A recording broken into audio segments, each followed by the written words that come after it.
La gynécomastie est la présence de seins chez l'homme. Il y a deux types de gynécomastie, il y a le type glandulaire et il y a le type graisseux. Le type glandulaire, généralement, elle se trouve chez les jeunes hommes, c'est des hommes jeunes où ils ont eu une puberté assez marquée, où il y a une fabrication de glandes réelles. Donc il faut aller ouvrir autour du mamelon et aller enlever cette glande à la manière chirurgicale. Ça, c'est le premier type de gynécomastie. Et il y a la gynécomastie graisseuse. Généralement, c'est des personnes qui ont pris du poids et qui ont amassé de la graisse autour des seins. Ces gens-là, ils ont besoin d'une liposuction. Quand est-ce qu'on a besoin des deux?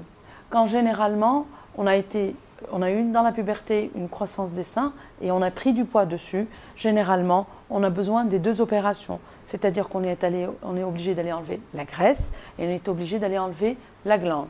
Mais dans certains cas, il y a un vrai sein qui tombe, un vrai sein qui tombe avec un mamelon qui regarde quasiment vers le bas. Et ça, c'est généralement chez les personnes qui ont une très grande perte de poids. Et dans ce cas-là, il s'agit d'une vraie plastie mammaire. Il faut aller faire, comme pour une femme, une vraie plastie et les cicatrices sont vraiment différentes. C'est une cicatrice qui est autour du mamelon et c'est une cicatrice verticale ou même dans un T inversé en fonction des cas. La gynécomastie est une intervention qui est destinée à un homme qui considère qu'il a des seins, tout simplement. Donc l'homme qui trouve qu'il a des seins et que ça a une composante, que ce soit graisseuse ou glandulaire, on est capable d'aller les enlever. Alors pour la gynécomastie, il y a plusieurs types. Il y a celle qui est faite par la liposuction, c'est dans les gynécomasties graisseuses. Les incisions sont très petites, elles sont de 1 cm, elles sont cachées dans le pli sous mammaire.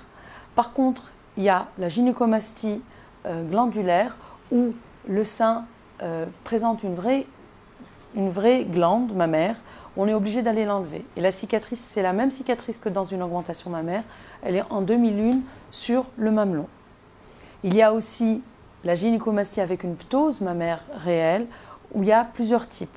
On a la ptose modérée, on fait une cicatrice autour du mamelon uniquement, donc il va y avoir une cicatrice circulaire autour du mamelon.